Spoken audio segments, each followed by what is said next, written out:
নদিয়ার ভীমপুর থানার আসননগর গ্রাম পঞ্চায়েতের সামনে গতকাল রাতে এক তৃণমূল কর্মী বাজার করে ফেরার সময় বিজেপি কর্মীদের হাতে আক্রান্ত হন বলে অভিযোগ।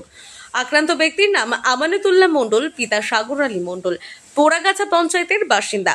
জানা যায়, বিজেপি কর্মী রাজেশ মণ্ডল প্রভাত দাস আমানতুল্লাহর বাইক আটকে মদ খাওয়ার জন্য টাকা দাবি করে। টাকা দিতে অস্বীকার করলে তাকে বেধড়ক মারধর করে।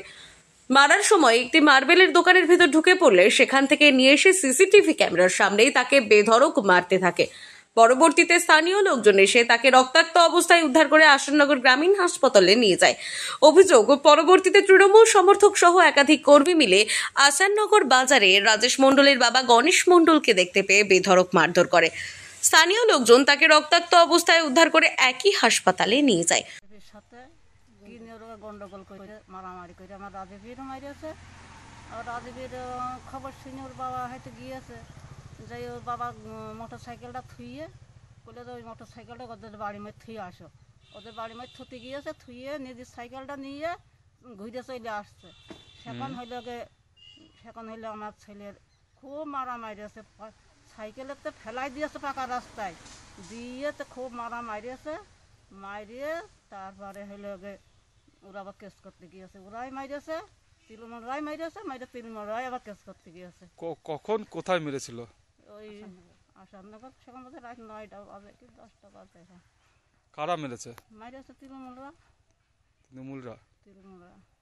আপনার ছেলের নাম? গণেশ মণ্ডল। বাড়ি? উভয় পক্ষই ভীমপুর থানায় অভিযোগ দায়ের করে, তবে ঘটনায় এখনো পর্যন্ত তৃণমূলের কোন রকম প্রতিক্রিয়া পাওয়া যায়নি। অন্যদিকে গোটা ঘটনাটি তদন্ত করছে ভীমপুর থানার পুলিশ। ওরা বললো হ্যাঁ, কালকে একটা ঝামেলা আসাননগর হয়েছে, তাতে তৃণমূলরা ওই গণেশ এবং গণেশের ছেলেকে মেরেছে।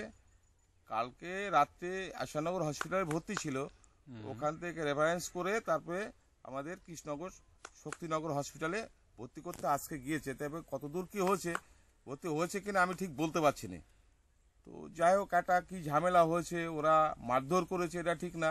একটা মীমাংসা টিমাংসা সবার ডেকে এনে করতে হতো। এলাকা শিথিল আছে, আমরা চাচ্ছি এরকম শিথিলভাবে দল গণতান্ত্রিক অধিকার, যে যেটা ভালো বুঝবে সে সেটা করবে। কিন্তু এক জায়গায় আমরা ভাই ভাই গন্ডগোল করবো, একটা কিছু ইস্যু ভিত্তিক গন্ডগোল বাঁধিয়ে একজন হসপিটালে যাবে, একজন মারা যাবে, এটা তো ঠিক না আর কি। নদিয়া থেকে মাধব দেবনাথের রিপোর্ট, আনন্দ বার্তা।